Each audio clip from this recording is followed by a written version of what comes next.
What's going on, everybody? What's up? What's up, everybody? This is Super Mike, and really, what I'm going to do is because this book is actually pretty freaking good.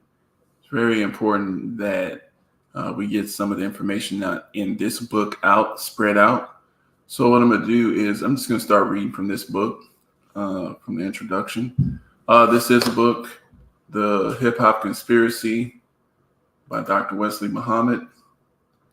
And Dr. Wesley Muhammad is a scholar.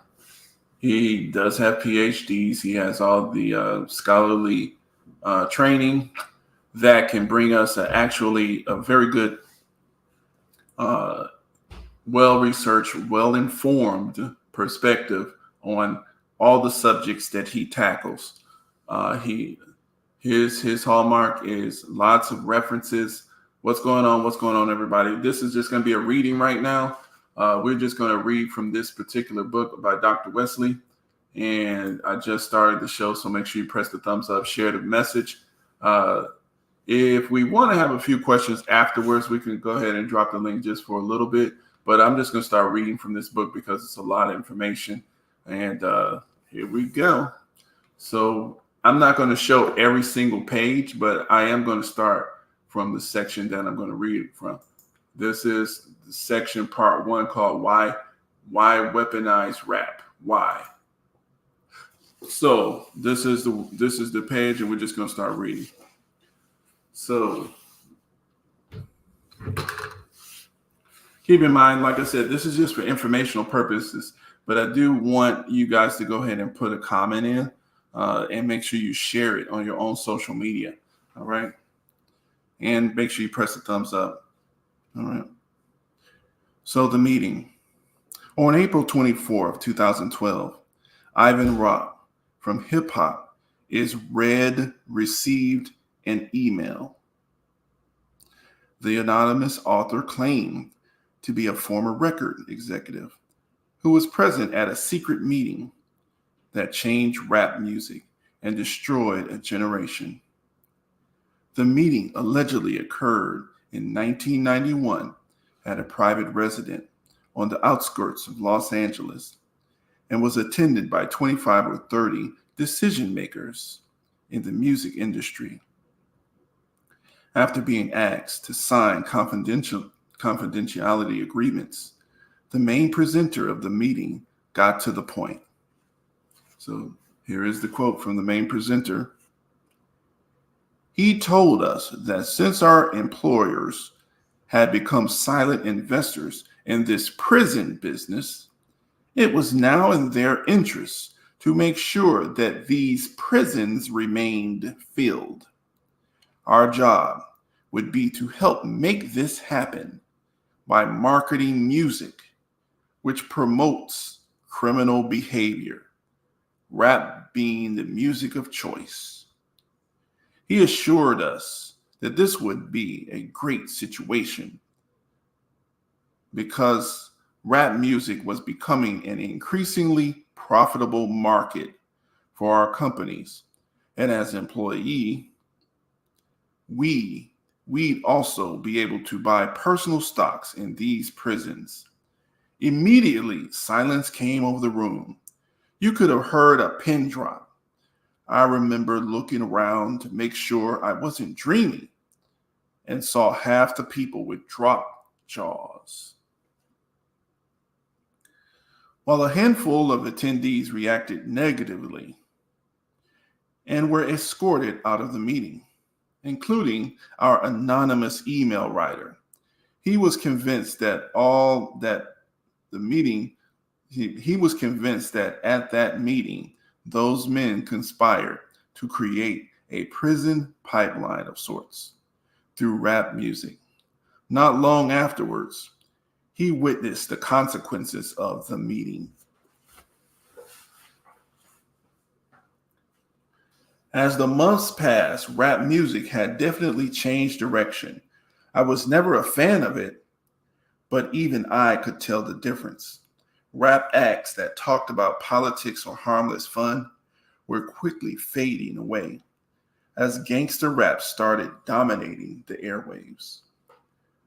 Only a few months had passed since the meeting, but I suspect that the ideas presented that day had been successfully implemented. It was as if the order had been given to all major record label executives. The music was climbing the charts, and most companies were more than happy to capitalize on it. Each one churning out their very own gangster rap acts on the assembly line. Everyone bought into it, customers included. Violence and the drug use became a central theme in most rap music. I spoke to a few of my peers in the industry to get their opinions on the new trend, but was told repeatedly that it was all about supply and demand. Sadly, many of them even expressed that the music reinforced their prejudice of minorities. Most readers of this email dismiss it as a wholly fabricated, as a whole fabrication for the lack of facts. It seems genuine to me. That is all I can say. However, given that the offer's anonymity makes it impossible for us to verify any aspect of the story. But if the lack of internal facts in the email makes the author's claim unverifiable, there is a wealth of external facts regarding the evolution of rap music and hip hop culture that argues in favor of the meeting. Actually, happening on more than one occasion, this book will highlight several such facts. Ice Cube is a longtime veteran of hip hop whose insider perspective carries a lot of weight. He not only witnessed up close this evolution of hip hop, he also witnessed firsthand the forces and the mechanisms that have guided this evolution. In July 2023, Cube told Will Pritchard, in the early 90s, hip hop was still somewhat of a pure form. But after that, after companies like the multi-trillion-dollar asset management firms BlackRock and Vanguard started controlling the music industry, then, of course, the agenda changed. They pushed that kind of music out and popularized the music that ain't really talking about nothing but sex, cars, girls, and clubbing and jewelry and bullshit. They pushed that in the front and made the most popular rap,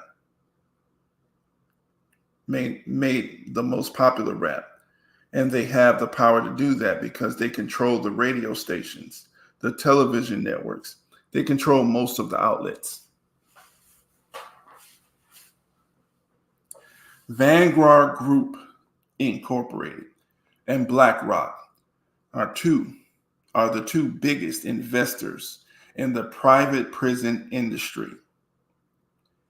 Vanguard is the largest shareholder in Corrective Corporation of America, CCA, which is the biggest name in the private prison industry, and BlackRock is second largest holder in CCA. Both Vanguard and BlackRock leading holders in GEO Group, the second largest private correctional facilities operator in the country. The problem is BlackRock and Vanguard are also the largest stockholders, first and third respectively, of media giants Viacom and Time Warner. Viacom owns both BET and MTV. Time Warner owns the labels that produce much of the music played on BET and MTV. Homeboy Sandman said it well in his revealing blog on True School, and school is spelled SKOOL, True School. This is what Homeboy Sandman said. There are many other startling overlaps in private prison mass media ownership, but two underlying facts become clear very quickly. The people who own the media are the same people who own the private prisons, the exact same people. And using one to promote the other is, or would be, depending on your analysis, very lucrative. A month after Ice Cube's interview with Will Pritchard, he joined Bill Maher on the Comedians Club Random podcast. That was August 2023. Cube elaborated on the hip hop conspiracy that he saw firsthand during his many years in the industry.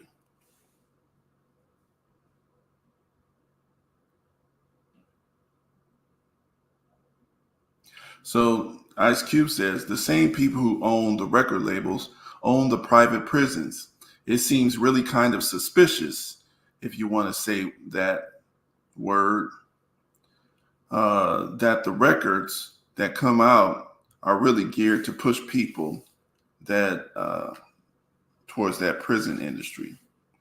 Bill Maher, but they didn't make you write those lyrics. Ice Cube. It's not about making somebody write the lyrics. It's about being there as a guardrails to make sure certain songs make it through and certain songs don't. Certain flavors are exposed on the record.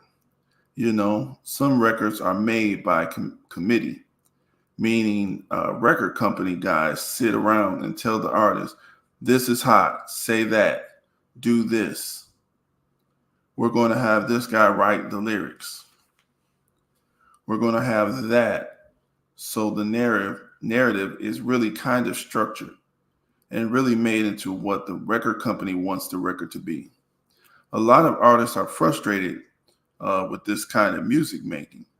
A lot of people feel like they are being controlled by the label. This is how they do it, telling you what songs to sing, what hooks to do. So you have some social engineering going on here to make sure those prisons stay full. Now, of course, a lot of dots that connect to make that happen. But I'm just giving you a broad example of how people at the top can manipulate, what's going on with the people who are bickering and fighting. And let me just actually switch over to that. Let me see if I got that.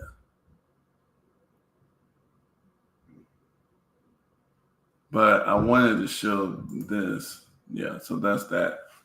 But actually, I think I have it where we have that clip. What's going on? I never thought we had a good government system once I grew up to understand how the system was designing our life. Yeah, we don't have no government because the government is for life, to protect life, liberty, and the pursuit of happiness. That's what the government says. So if you think they're protecting life, liberty, and the pursuit of happiness, then they got a good government. But we show over and over, just as an example right here, that they're using, and we're going to show that the government is involved in using hip hop as a weapon, a strategic weapon. And that'll be shown just with this part of our reading here. So yeah, that's the reason why, we really don't have a government. You really just don't. But let me show this section real quick. Just take a little pause in the book reading. I just wanted to show the part on Bill Maher. Let me get rid of this here. Sorry, guys. This is live, guys, so bear with me a little bit. So this is the, I'm not going to actually play this because I don't know if he tried to ding our channel or not, even though I have a small channel, but sometimes they still try to ding it. But yeah, this is the actual show that the book is quoting from. So let's see what they're talking about. This is for entertainment purposes only and fair use. around you who are doing stupid shit. That's a great character. Without a doubt, because I think that's how a You lot are. of us. I mean, that's how a lot of us feel. It's Yes. like we're and really made into what the record company want the record to be, and what a lot of artists are frustrated with this kind of music making. A lot of people feel like they're being controlled by the label. This is how they do it, telling you what songs to sing, what hooks to do, what songs. You can do your song. That's fine. That's an album cut. But the single is what we all say is the single. So you have, the record company pushing the narrative, and, But so this to me is in somewhat, some social engineering going on here to make sure those prisons stay full. Now, there's a lot of dots to connect to make that happen. But I'm just giving you a broad example of how people at the top can manipulate what's going on with the people who are bickering and fighting. I just gave you a music example, but there's examples of can I of race. cross examine this Of course, theory? you can cross examine. Of course, I know, but I appreciate that. Yeah. Okay. So if your theory is that the prison industrial complex, and I agree, that's an abomination. Start off with there. Prison should, I've been editorials on this on my show. Prison is one of those things that should not be in private hands. All right, so Bill Mayer is going to try to, make you doubt what Ice Cube just said. But keep in mind, this is what Dr. Wesley is documenting. So we're going to keep reading some more. And so let's just keep going. Like I said, guys, make sure you press the thumbs up. Listen to the message. We're just going to read a few more. We're not going to read the whole damn book, but we'll put a nice little, maybe 40 minutes in, and then we'll cut this off. So this is going to be an audio book basically, but let's keep going. So Ice Cube's observation. So Dr. Wesley says Ice Cube's observations of the course that hip hop has taken since the 1990s are truly revealing. After big corporations assumed control of the music, an outside agenda was imposed on hip hop. The agenda was social engineering, troll hip hop. Okay. The plan was to use the lyrics on rap songs to inspire in the songs listeners' behavior that could help lead them into the beds of the privately owned prisons. According to Cube, with this agenda in the mind of the people at the top of the music industry, decide what songs go out and what songs do not. Certain records are made by committee. Label executives micromanage the content of records. They tell an artist what to say, what hook to sing, what to do, even who the writer of the artist's lyrics will be. The song greenlighted by the label execs are songs of frivolity, sex materialism, and other bullshit that push on the Black community a narrative of all this is designed to musically inspire the impressionable young people to engage in behavior that will inevitably push them toward the prison industry. This book will show that this pipeline to prison agenda is only one aspect of the conspiracy against hip hop and the conspiracy against Black America using hip hop. So, and I'm going to show the cover again of the book, just so y'all know what book I'm reading. This is the book. This is the book I'm reading. This is the author, Dr. Wesley Muhammad. So we just got finished listening to, this was page, I just finished page 6. So let's keep going. Let's keep going. I'm not showing every single page. I'm just, I just kind of, took some clips of a few pages, and then we'll just read through to each one of them. So this next thing says, modern hip hop as a tool of the U.S. government. Hip hop is like a beautiful black stallion, and whoever is saddled atop it and holds its reins in their hands can help determine the fate of Black America. That black stallion, hip hop, can lead Black people towards redemption, or it can lead us towards degradation and doom. Who's riding hip hop today? It is a fact that powers that be outside of hip hop use their control of hip hop to advance their own nefarious agendas. In 2010, then Secretary of State Hillary Clinton openly admitted that hip hop was a tool at the U.S. government's disposal.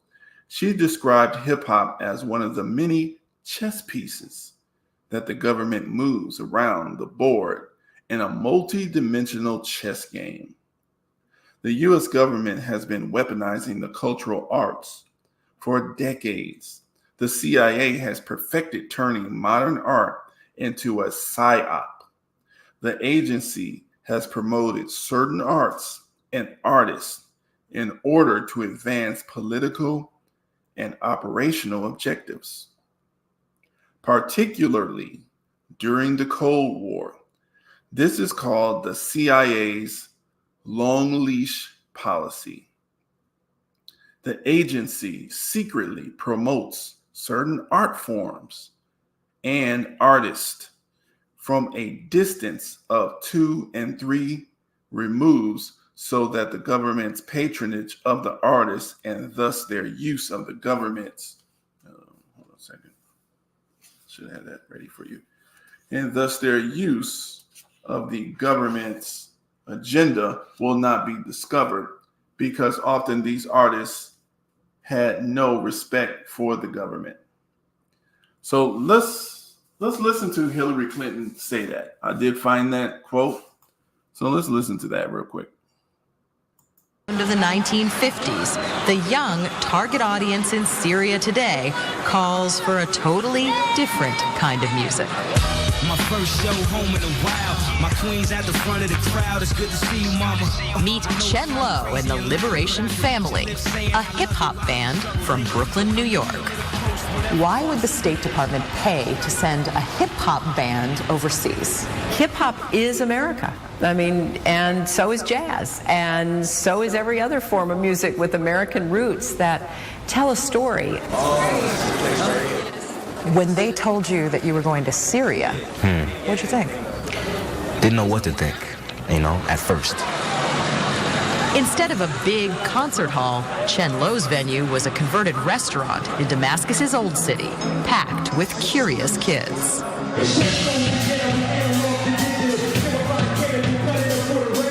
But from the opening note,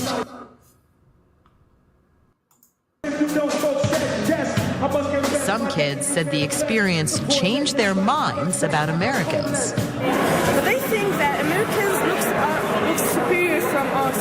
You know what I mean? That Americans look down on you. Yeah. And these guys showed you something different? Yeah. They were very down to earth. Nothing like that anyone ever says about Americans. Do you feel like you connected with those people, like at least in that sense, for that moment, you made a difference? No question. Definitely. The impact was felt, I think, in both ways. I know I was affected. I know it sounds like it's very basic, but sometimes you've got to get back to basics. And we have to rebuild, the image of our country, who we are as a people. We are.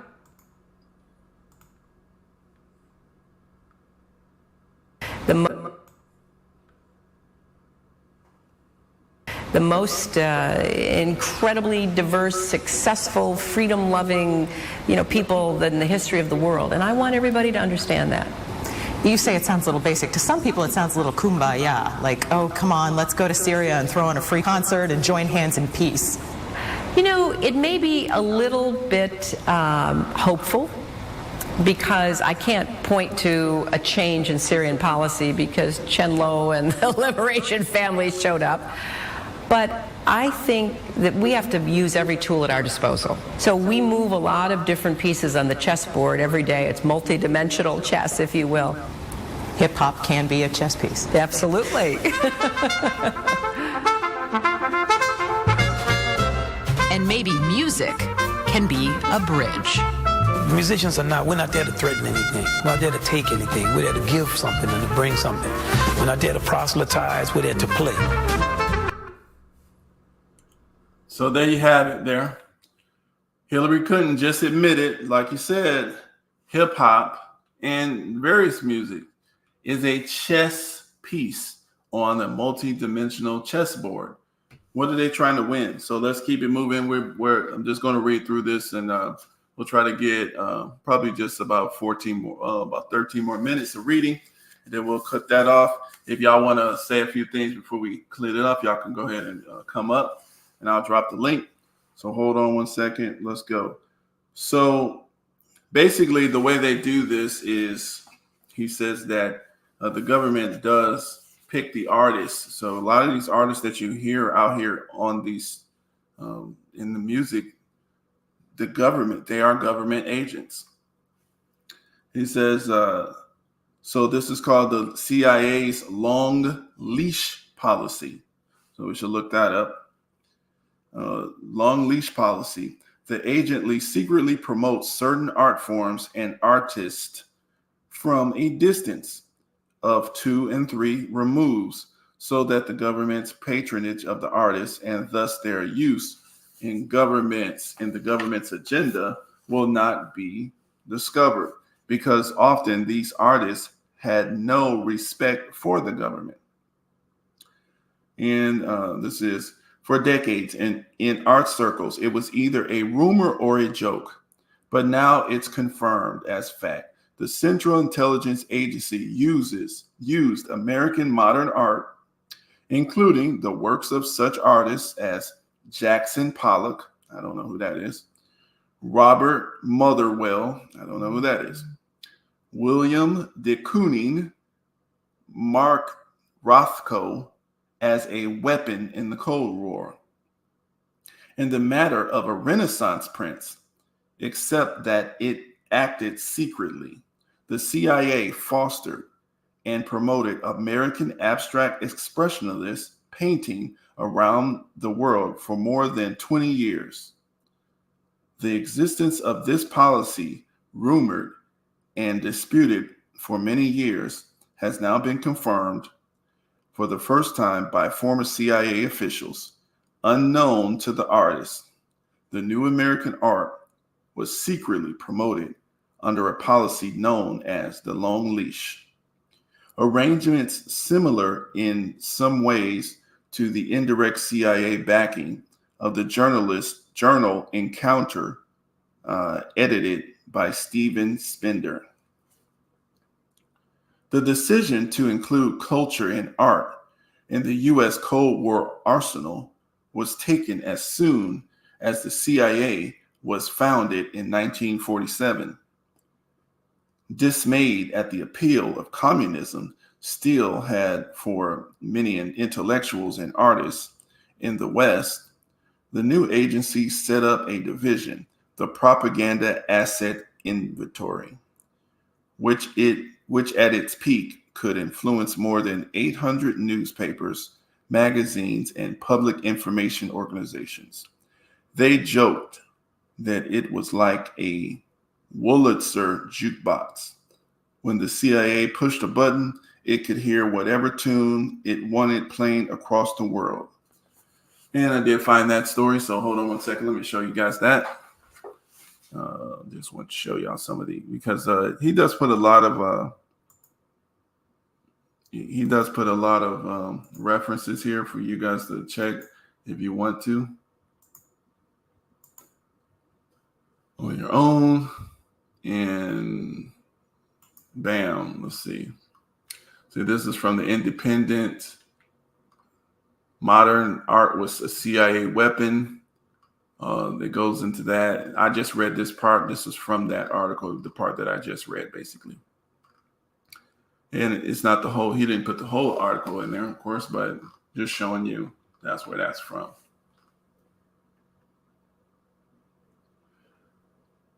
And now back to the book. In its proclaimed battle for hearts and minds of the population, the CIA saw art as the line of national defense because art can educate and inspire hearts and minds in the direction that the CIA desires, such as against an enemy. In 1950, the agency created the Congress of Cultural Freedom, CCF, headquartered in Paris. Though it appeared to be an autonomous association of artists, musicians, and writers, it was in fact a CIA-funded project to propagate the virtues of Western democratic culture.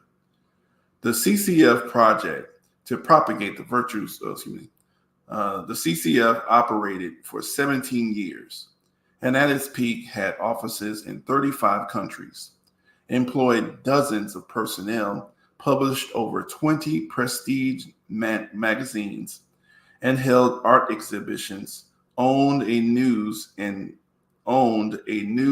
features service, organized high-profile international conferences, and rewarded musicians and artists with prizes and public performances. The CIA operationalizes hip-hop. Hip-hop has emerged as the latest covert weapon in the U.S. government's hapless attempts to unseat Cuba's communist government. Matthew Weaver, The Guardian, December 10th, 2014. So this is from this one. Oh, wait, is that one? Yeah, America tried to overthrow Castro regime with rap music. So keep in mind, they have weaponized this music that that people are listening to. This is a weapon. Okay, it's a real weapon. It's not something to be played with. So a lot of times we just can't, because we listen to it all the time, we don't understand it. They used hip hop to make America seem cool. Yeah. CIA fucks with every country to gain influence, support for the US. Why not? That's what they do. So, but yeah, they'll take our art forms and they'll use that as a weapon. But it has to be, they have to tweak it though. You understand, it's not in its natural state. So when people start saying that, so when, like I said, when Candace Owens does say, okay, this is not ever, Black culture, she's right, because it's not, they had to change it into a weapon. This is not what we do naturally. It became weaponized. The same thing they do for everything. So let me keep going. We're almost done. We got 7 more minutes, 6.5 actually. All right, so. And actually, you know what? Let me take this off. Sorry. Boom. Go back to this just so people can see the book. Like I said, we're reading from this book. This artist, this author, researcher, and I'm thinking I'm getting to this page. Well, I'll show you this page, but I already read that page. So let's keep going. So the CIA operationalizes hip hop. So there you go. That's what we see in that article. The CIA has also made operational use of hip hop and of the rappers. A recently revealed case occurred in 2009. The target of the operation was the Castro regime in Cuba. The CIA infiltrated Cuban hip hop scene and with the aim of using it to stir dissent and inspire young people to rise up against the government of President Raul Castro. The CIA conducted this operation through the United States Agency for International Aid, USAID, a common CIA operational cover. In fact, USAID has provided cover for CIA operatives so widely that the two became almost synonymous. When hip-hop arrived in Cuba in the 1980s, the Cuban government initially treated it with indifference. It neither banned nor supported it. That changed in 2002 when the ministry created the Cuban Rap Agency, which supported hip-hop on the island and promoted Cuban hip-hop stars abroad. The Cuban government endorsed hip-hop and artists that were not politically subversive. USAID subcontracted this hip-hop operation to Creative Associates International, a development company based in Washington, D.C. Creative Associates coordinated a multi-million-dollar plan that involved promoting Cuban hip-hop performers and festivals with the aim of undermining the Cuban government. Creative Associates selected artists to promote, and their contractors recruited Cuban musicians for projects disguised as cultural initiatives, but really aimed at boosting the artist's visibility for subversive purposes. Creative Associates took Cuban hip-hop artists to leadership training workshops in Madrid and Amsterdam in order to indoctrinate them so that they would serve as agents of social change. The artists were given lessons on how to use guerrilla marketing and graffiti campaigns to promote their music and political messages in Cuba. Heading this Creative Associates hip-hop projects was Serbian contractor Rajko Bozic, Rajko Bozic. Rajko Bozic. The student protest concerts that helped destabilize former Serbian President Slobodan Milosevic in 2000 served as the template for Bozic. In Cuba, he posed as a promoter. He enlisted famous Cuban rap group Los Aldeanos to ignite a youth-led movement that would topple the Castros. Bozic never told the rap artist his true aims or that he worked for USAID. He claimed to work in alternative media and marketing. Thousands of dollars were used to fund a TV program starring Los Aldeanos. Creative Associates used a Panama front company and a bank of Liechtenstein,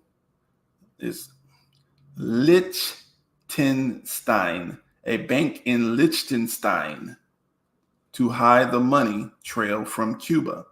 But the Cuban government was on to the plot. Cuba ain't crazy. On at least 6 occasions, Cuban authorities detained or interrogated people involved in the operation. They also confiscated computer hardware, which in some cases contained information that endangered Cubans, who are thought to have had no idea they were caught up in the clandestine program. This CIA operation ended in ignominious failure, as Darian Kavanagh notes. But the hip-hop program proved fruitless despite the money and effort expended by the U.S. government. Instead of sparking a democratic revolution, it compromised an authentic source of protest that had produced some of the hardest hitting grassroots criticism since Fidel Castro took power in 1959, the AP reported. So keep in mind, this is, and just for people who just coming past, make sure you guys all push that little thumbs up button thing so that everybody can, just to put the thing in rotation on YouTube and, share it on your social media. But I just want to show that article again because I did stop the screen share. This is the actual article that he sourced this information from. America tried to overthrow Castro regime with rap music. And this is by Darian Kavanaugh. So, and let's keep going. And keep in mind, like I said before, you guys are surprised when you're talking about hip hop music and rap, the stuff that we're thinking about. These people are using this thing on a whole nother level.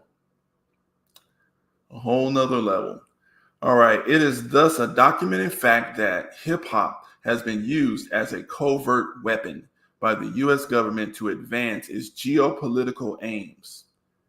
This particular Cuban case, initiated in 2009, was ongoing when Secretary of State Hillary Clinton openly admitted that hip-hop was a tool at the U.S. government's disposal.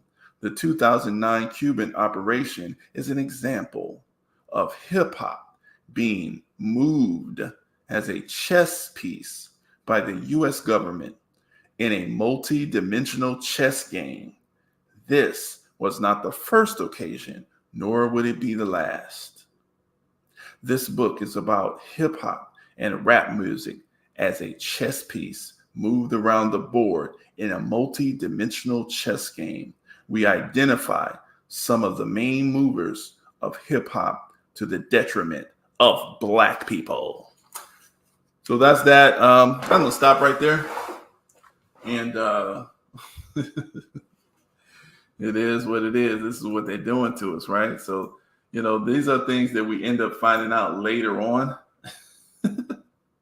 What's up, James and Leroy? I'm going to drop the link for a second. And if y'all want to, just make some statements that come up, y'all can do that. Anybody? Drop this link right here. Yeah.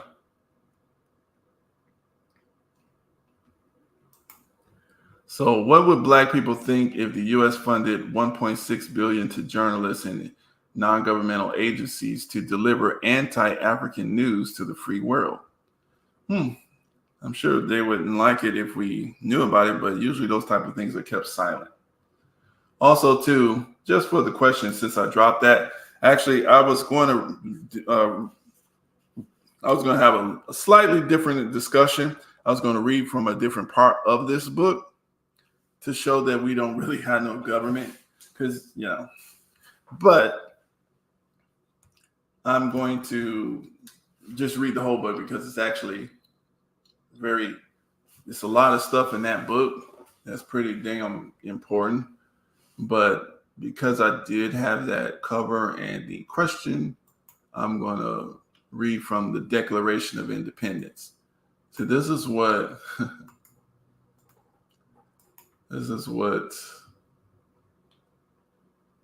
let me see here. Boop, boop, boop, boop. There it is. So this is what they did. So the colonies, right? This was America, it was colonies from Britain in, 1607. And you had the Mayflower and all these people come over and start setting up shop over there in Jamestown, Virginia. And, they met the Wampanoag and, messing around with those Native American tribes and people, the English. They formed these 13 colonies, basically. It lasted like 170 years. From 1607 to like 1776, that's like 170 years, right? So 176 years later, they wanted independence. Since they wanted independence, this is what they wrote. They were pissed off at England. So this is why they were so mad. Let's see why they was what's making them so mad. at the mother country after 170 years later from when they say they got here. It says, the unanimous declaration of the 13 United States of America, when in the course of human events, it becomes necessary for one people to dissolve the political bands which have connected them with another, and to assume among the powers of the earth the separate and equal station to which the laws of nature and of nature's God entitles them. A decent respect to the opinions of mankind require that they should declare the causes which impel them to separation. We hold these truths to be self-evident, and that all men are created equal, and they are endowed by their Creator with certain unalienable rights. That among these are life, liberty, and the pursuit of happiness. That to secure these rights, governments are instituted among men, deriving their just powers from the consent of the governed. The consent of the governed. Deriving their just powers from the consent of the governed. That whenever any form of government becomes destructive of these ends, it is the right of the people to alter or to abolish it, and to institute a new government, laying its foundation on such principle and organizing its powers in such form as to them shall seem most likely to effect their safety and happiness. Prudence indeed will dictate that governments long established should not be changed for light and transient causes. And accordingly, all experience has shown that mankind are more disposed to suffer while evils are sufferable than to right themselves by abolishing the forms to which they are accustomed.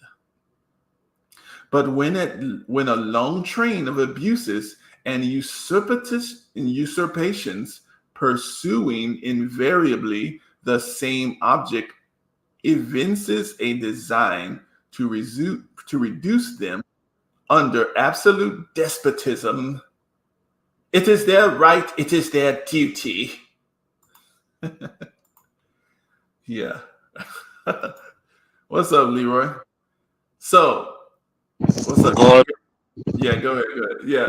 Nah, because this system that we have, okay, it seems to be owned by a foreign government.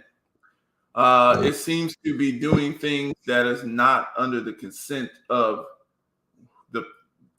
the public, who they call the citizens. I guess that's us. I don't know. They seem to set up agencies in the FBI and CIA and State departments that go out here and they don't protect the pursuit of life, liberty. They destroy the pursuit of life, liberty, and happiness. So, I don't think you got a government. So that's just my argument. But what's up, Leroy? What you got? I mean, we have Satan's and we have man's government. It's not the same as God. What people have, the nations people have come. Say again. You cutting out in the end stuff. Hello. You cutting out in the end a little bit. Say that last part again. I said that we have man's government and Satan's government, which isn't the same as God's government. I don't know. You know, You don't God's even have man's government government. is. You don't even have man's government. You don't have Satan's government. You don't think so? Nope, you don't. You have a Why system. not? Satan is not a government, because according to I'm just looking at the definition of what they call government. See, that's what I'm just dealing with that word. a government is supposed to is formed. A man's government. Okay, let's just deal with man's government. Is formed to protect the pursuit of life, liberty, certain unalienable rights, like your life. You know, the government is supposed to help you protect your life. It's not supposed to set you up so you can go to jail, school to prison, pipeline stuff. It's not supposed to prosecute every representative differently, so that way you can't get a non-sellout representative to stay up there. You know what I'm saying? So that is, if it's not protecting, if it's not even trying to protect. See, I would say God's government is going to not fail at protecting the unalienable rights. But I'm just saying the man's government would at least be trying to. You know what I'm saying? It ain't gonna be doing it, but it's gonna try. These people ain't trying. No, you're right, and that's why I said we have man/Satan's government, because It's they not a aren't government, trying. though. I personally, But you can't call it a government, though. You can call it a system. Why can't you? Because it's not. You can call it's just like calling that shot a vaccine. If it doesn't even fit the definition of what the word government is supposed to do, it's not even trying to do that. You see what I'm saying? So it's not even a government. It's not even. So it's not Satan's government either, because it's not a government. It's not man's government. It's not trying to protect the life, liberty, happiness of man. It's not trying. So what were the governments of the past? It was kingdoms, right? Yeah, you even a kingdom. Right? Yeah, even a kingdom. Okay. And when Satan tempted Jesus after 40 days and 40 nights in the desert, he told Jesus that if you'll bow down before me, I'll give you the kingdoms of the world. Okay. Well, world. Who runs kingdoms? Who runs kingdoms? Kings and queens and people who are above the common man, so to speak, or so to say. Well, and what you said, what you're saying is accurate in that they lay out these laws and statutes and bylaws and all this different stuff that they in the end don't honor themselves. They put burdens on people. I'm paraphrasing the verse and I'm butchering it, but bear with me. They put burdens on people that they won't even bear. So that's why I say it's man/Satan's, because I mean you're correct to say that they don't protect the rights that they portend that we have. I mean, and that's evident. I mean, it says you had a right to life, liberty, and the pursuit of happiness. Well, abortion by itself eliminates. See, right there. That's your life. That's your life. Yeah, right there. Yes, and they're not protecting it if they're giving you an option to eliminate it before the life gets here. Option. The baby's option. So anyway, yeah, these people. It's not. Yeah. I mean, I wouldn't say it's the baby's option. It's that the government is putting an option there for you to choose, which leads to the death of an individual who hasn't even arrived. Right. And as far as liberty, they restrict liberty when, I mean, in our modern time, okay, so the First Amendment says what? The right to free speech. Well, that would give you liberty to say what you please. Well, we live in a time now where even the conversation we're having, they don't want heard. Well, that's restricting liberty. And for the pursuit of happiness, it's hard to pursue happiness when you got these taxes and bills all in your way. I mean, God, another word for tax is usury. God is against usury. He don't want us to be taxed, but yet we have a government structure in place that continues to do that and raises taxes and whatever else whenever they feel like. And it's what can you even do about it? I mean, yeah, they took up arms in the past, but dude, it's so far past that. I mean, you seen what happened on January 6th. There are people who actually believe that was insurrection with no weapons. I mean, so imagine if those weapons were involved. They have National Guard, Army platoons, and whoever else they put in to stop the rebellion. So they certainly won't honor the fact that people decided, you know what, this government ain't working. We need something different. That'll be all over us like white on rice. It wouldn't even be close.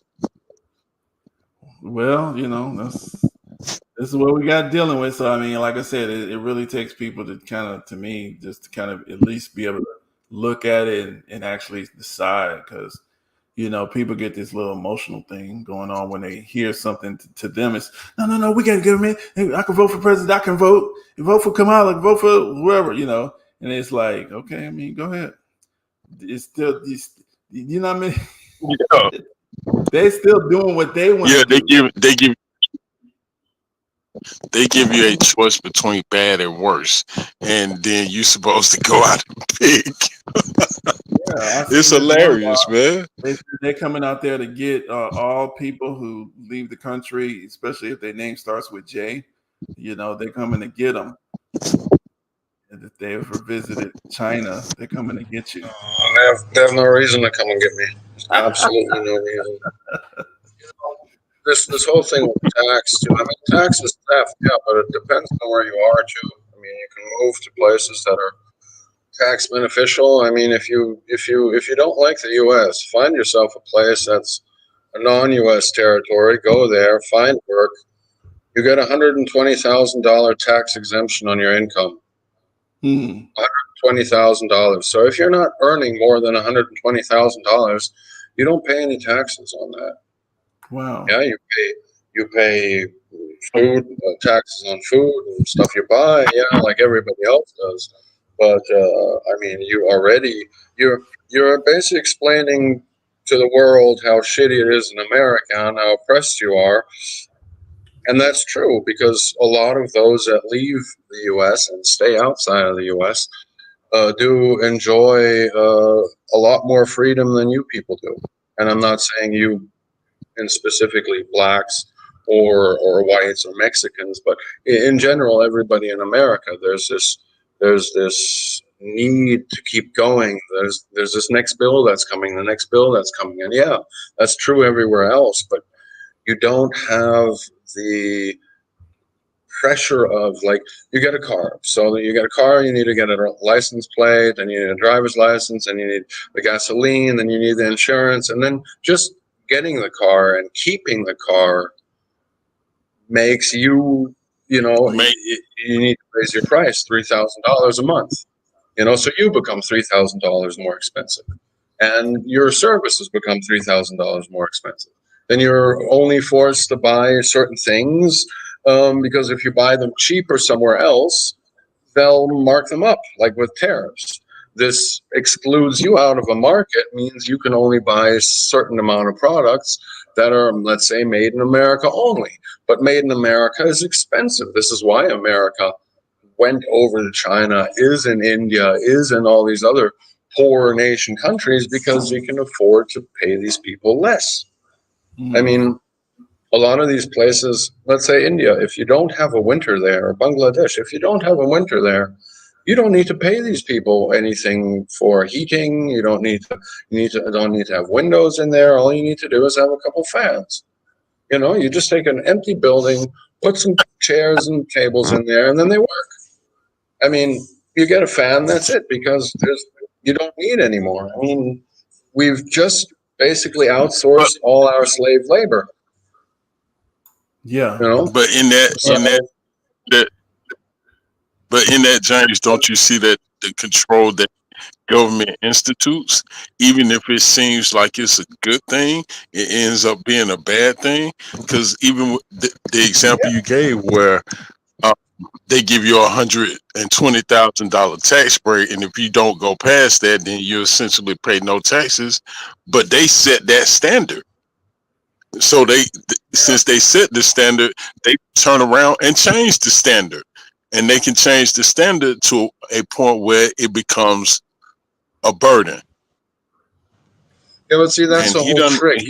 Like, that's why you get the $120,000 tax exemption, because for America, it's a burden to not live in America.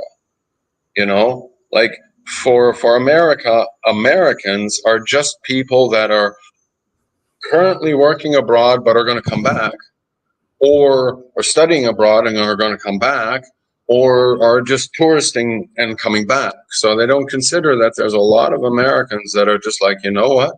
Fuck that country. Don't need to be there. Too many problems. All I hear is on right now is politics, politics, politics. And let's talk about the history. And a lot what I don't hear in America is it's like, okay, what are we going to do in the future?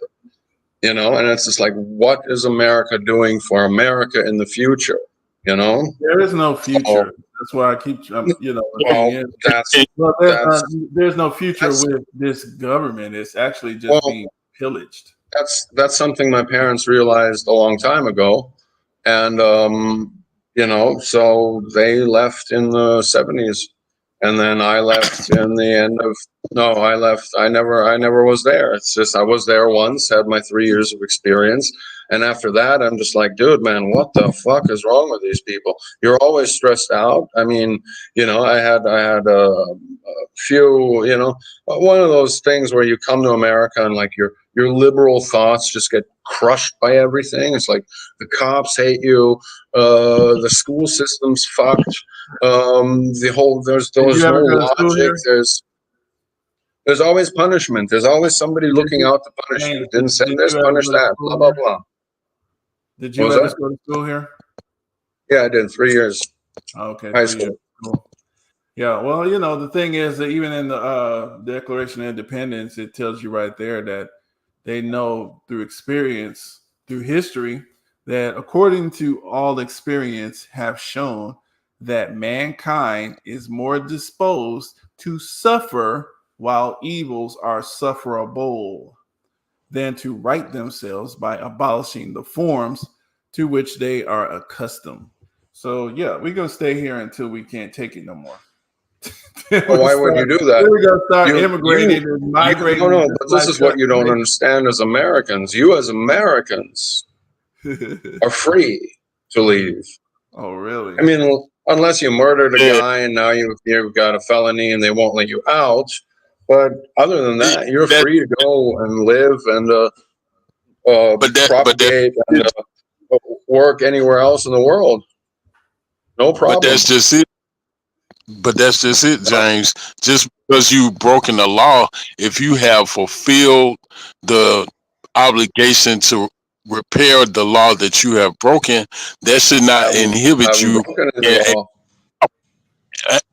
I'm not talking about you per se. I'm talking about in general. I'm just saying that when a person has broken the law, if the government says, okay, you can't leave until you do X, Y, and Z, and then you also have to get a passport. I mean, you're not free if you got to get permission. Well, look, the passport is something that you will not only need in the U.S. but everywhere else in the world, because your passport is also your access card. So, and I mean, a little bit of freedom. You need to be able to get a little bit of money together to enjoy that freedom. You know, it's a tough deal. But I mean, look at I know it's hard to understand because you no, it's not all that luxury of freedom. all of that goes against the definition of freedom. I don't know about that, Leroy. Why would it? So what's your definition of freedom? You do what you decide, whether it's good or bad. You do what you decide. That is freedom. Okay. I mean, there are consequences to the decisions that are made, but freedom is. So okay, you just said it right there. There are consequences. So yeah. Oh yeah. Some consequences are good. So they're deciding something. The collective decides something, but you still can do what you want to do. But the collective saying, hey, if you operate within this framework, we're going to protect you. That's what they're saying. So it's not do we see? Say again. I said the collective has to say something because we live in a collective. And so because no one individual cannot protect their rights. You cannot protect your rights from a group by yourself. So you can make use of your rights by yourself, and in most situations you will be alone. Yeah, so the thing is the collective is saying, hey, here's the parameter, whatever the tax credit is, or whatever it is. Don't murder people, yada yada, whatever it is. If you stay within this little zone here, we're going to kind of stick with you. And there you have freedom within there. Now you still have freedom. You can decide, oh, you know what? I decide to murder. I decide to do this or that. Okay. You got wait. How about not comparing it with murder or rape or child pedophilia? Compare it with something positive, maybe. Yeah, it could just be like taxes or something. I don't know. It could be anything. I'm just saying, like, there is a collective pattern. It doesn't mean that you're not free. To me, restriction of your freedom really is restriction of your rights to learn, because I can restrict your freedom just by keeping you stupid. I cannot teach you certain stuff, because if I don't teach you the tax code, do that. Huh? And who would do that? The government. Actually, hold on. Wait. Hold on. Listen, hold on. You asked the question. Ask the question. Hold on 1 second.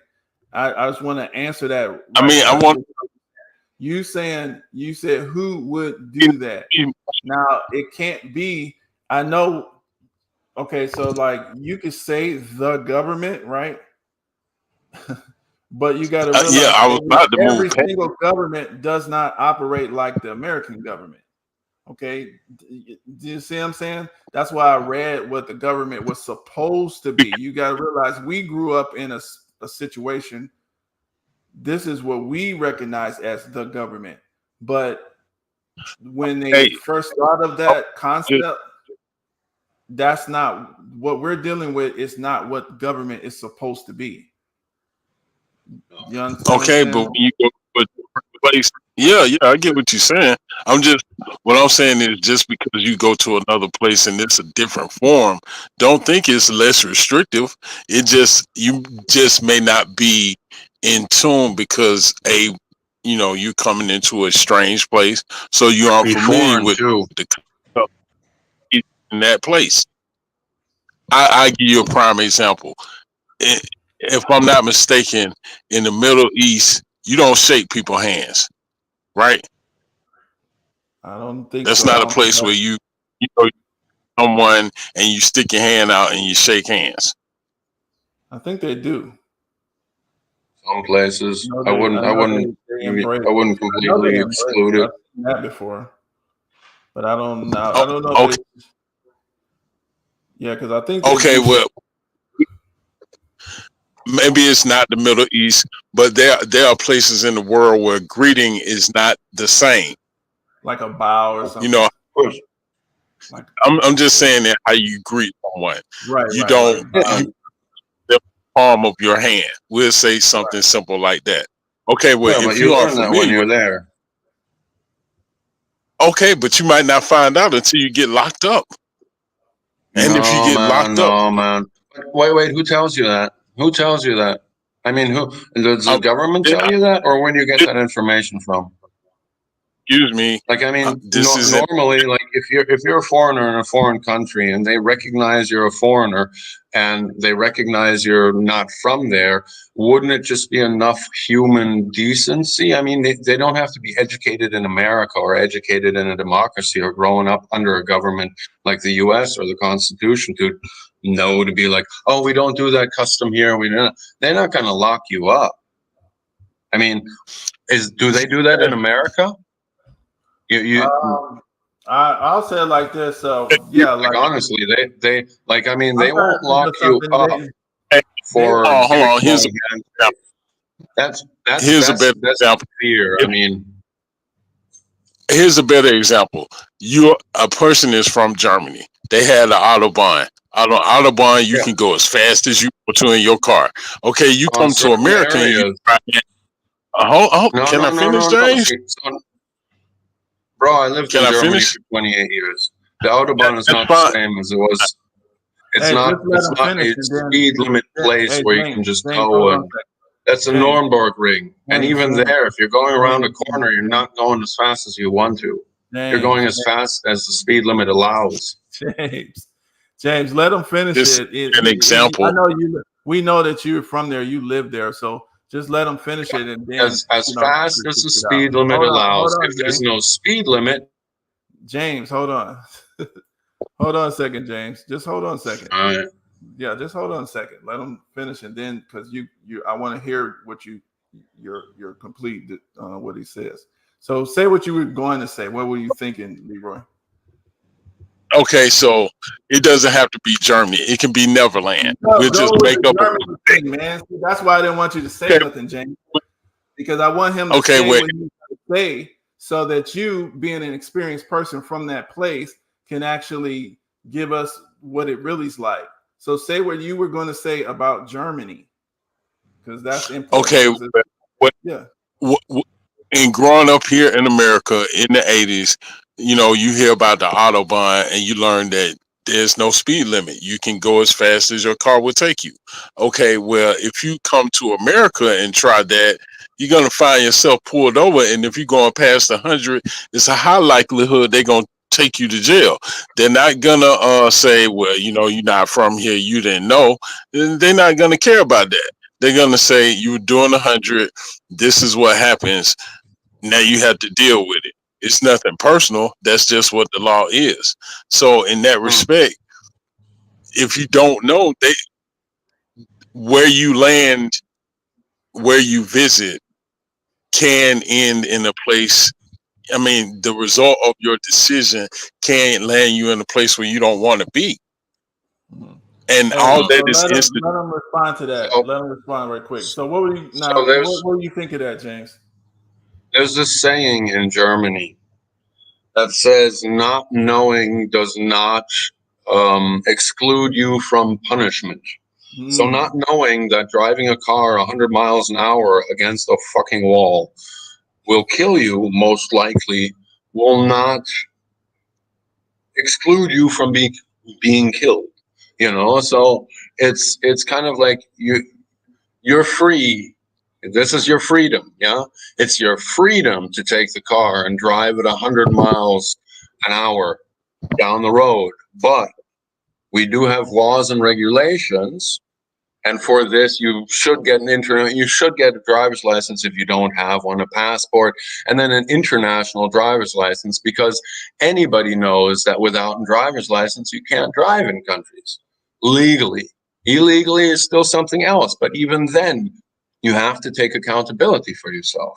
So if you're on a plane trip and you're going anywhere from the US to anywhere, and there's this great thing, YouTube, you can go on to it, or, and it's just like life in Germany, things to watch out, don'ts and do's, everybody nowadays, and I'm not talking about the 80s now. The 80s were different. I remember the phone book where everybody was in. You could find anybody, like thousands, millions of people in a telephone book, just their number, their address, and their, where they, nowadays, I mean, anything you need to know, you can just find it online. That's what Google is. It's like, what are things I should do and shouldn't do in Germany? you know. And then once you get there, or Netherlands or other things, it's kind of like you don't like saying, oh, weed's legal in America. It is, with limitations to a few states. You know, the other ones are Nazis. You go smoking weed there, they'll lock you up 10 years in jail, fucking death penalty, Really? right? Oh, in Russia too, right? So, and how are you going to explain that to the rest of the world that comes there? They also have to inform themselves. So you are free. You have freedom. You have freedom to inform yourself. You have freedom of information more than most people, you know, in other countries where it's just like, no, you can't access this, you can't access that.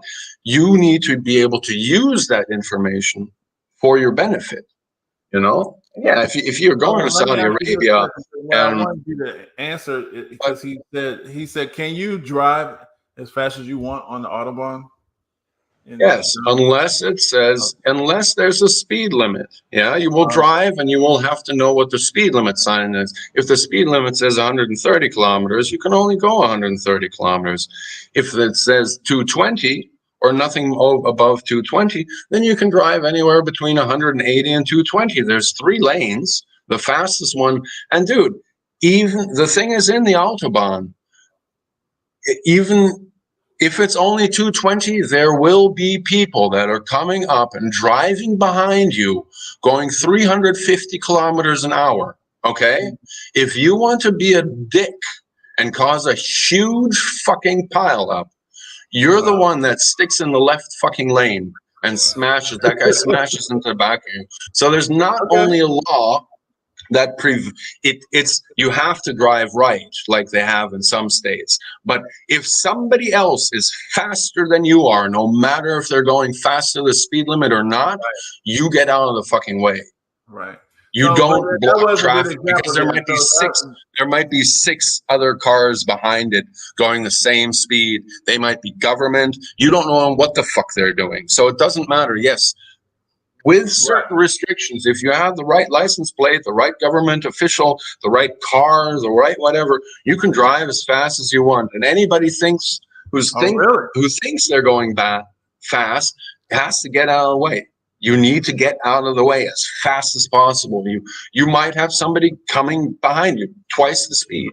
So it's not fun and games. You can, you know, a lot of like 20,000 people a year die on the Autobahn every year. So, and that's because of stupid people, you know? People? Yeah, probably something around that. No, seriously, really? Yeah, I don't know. I don't know if the speed. I mean, die on that thing.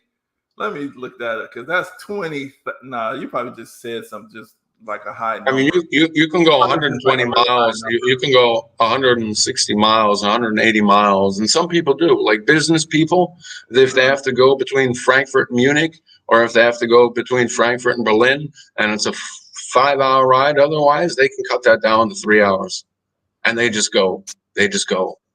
I mean, you can't do that in America nowhere. I don't think. No, of course not. No, the only place the roads are not made that way. You don't have, these are high speed, high precision roads. You don't have roads in America like that. You can't even drive. You know how it whips up and down, and how you go into the gas station and you go down a foot and then you go up a foot again. I mean, Jesus, that shit's horrible for suspension. I mean, you know, like things aren't level in America. The streets are always like a half circle. 18,900. This is according to this little statistic that I found on whatever. It says that probably used to be more. 18,901 injuries and crashes, but it's 375 fatalities. So yeah, okay. Yeah, so well, but why did it been a year? I don't know if that's a year. Anyway, I don't know if that's a year or not. It's just it's the Autobahn thing. Yeah, I mean, just saying, it's just like all these things that like you have to think about. Every country, there's people living. There's people living in Mexico. There's people living in Germany. There's people living in Asia. You know, we do have to do more travel. Like I have, and there's black people all over the place. So, But they're we're not getting, told and they're that. not getting thrown into jail because of a handshake. It's not. I think the U.S. has scared you into what the outside world actually is like. You know, it's Well, not no, I as don't think that. stressful. I don't necessarily think that we're told that the outside world does the same thing that's happening in the U.S. No, they But don't. but what we do see, and so just like Leroy was saying, we do kind of, because we haven't, a lot of us haven't traveled, which is bad. So we're making these judgments, which we're going to do anyway. You can tell us not to make the judgments. We're going to do it anyway, though. But Of course. It's called but ignorance. it's like, yeah, it's ignorance, yeah, because we don't know. But the thing is, it's like this: we see so many people from other places pretending like they're wanting to come here, like so bad. Yeah. And so we're like, damn, it must be real bad where you're from. Because what I'm looking at on TV about where some of these people are living from, you coming from Wait, Ecuador, which owns Salvador, that? you're Who does coming that? Who does that channel belong to? And you're listening to your government tell you the truth? No, I'm just looking at the YouTubes and these different channels that's on in Africa and different little channels on X and Africa's 3 times the size of America. Paradise. Like they're sunny and water and beautiful sceneries and stuff like that, and then they're running to US. I'm like, why y'all coming here? You live in paradise. But so it just makes me think like, damn, maybe something's wrong there. Yeah. Well, that's why you do a little research and then But I mean, there's a bunch of black friendly countries in Africa, right? Yeah, I hear. Well, if you go to a different place and you don't know the speed limit, and you aren't aware, and you go past that, like if you drive in America like you can on the Autobahn, you're getting locked up. That's the long and the short of it. Look, you're skipping a lot of things. You're saying you got your passport, you're already flying there. You went to the Hertz, you got your rental car agreement, you signed it, you have a driver's license, you have yourself responsibility and accountability, and you just turn that on when you get on in the car. I mean, it's Okay. like until the point where you are driving, so you said, fast. And then don't drive as fast. Just there's the flow of traffic. I mean, humans learn and adjust really quickly to their surroundings. They just have to be put into it, Yeah, and there are humans who choose not to. Much like the saying that you said y'all have in Germany. There's one similar here. Ignorance of the law is no excuse in America. So even if you don't know, the law, they still gonna hold you to that standard. Yeah, like everywhere. So, like everywhere, try to not break the law. Okay, and if you don't know the laws and you break the law, they gonna still punish you. Well, yeah. Well, try not to break the laws then. Yeah, they go. If you don't know the law, then that's not. You'll find it out. That's the ignorance on your part. Yeah, like I said, ignorance of the law, and that's what unknowing of the law. There's no excuse, and that's what I'm saying. The reason why they do that is because they use the example like nature, like you said. So this is what I do. You don't have to know that there's a 300-foot hole that's about to open up inside your basement as a sinkhole. You don't have to know that, but you fell in it, so the law of gravity is gonna pull you down. It's gonna kill you. You didn't know, so yeah, that's bad. But bye. You're still dead. So that's in their mind. That's where they get that from. They're like, oh wow. People are going to find out that this law exists by us punishing others, and then it'll finally kind of get out. And that's how you'll figure it out. That's how they do it. Hey, Maybe. Before we go, I just want to show y'all a couple of pictures, and then we about to go. But it's just because I gotta do some work and go to some places. But I was looking at part of that book that I was reading. It has this thing about the government too. You ever heard of Bohemian Grove? Yes. Nope. You have? Okay, leave it. Yes. All right, so that's Alex Jones snuck up in there with the camera. right. So it's a real place. It's 2,500 of the richest people. They all belong to that club. Oh yeah, I've seen this. Yeah, that's Nixon and Reagan. Just recently. Yep, that's Nixon and Reagan. This I think the club was set up in like 1872 or something like that. It's all men, 2,500 men. That's it. And they get that's misogynist. No. They do free parties. These are the world leaders. They're in I'm sure. media. They're in media. These are pictures. They don't. What you gonna do? They'll tell you where it's at. They'll even show you the picture of it's at. I actually work around there. I actually, it's interesting when I actually started looking up because I heard of this Bohemian Grove, but when I actually looked up, because in this book it shows you like where it's actually at, and I'm like, oh my god, I work right around there. But it's like I understand now why the road. No, because the roads are different. I'm like, what's over there? Every time I pass, I'm on the freeway, right? I'm on this freeway.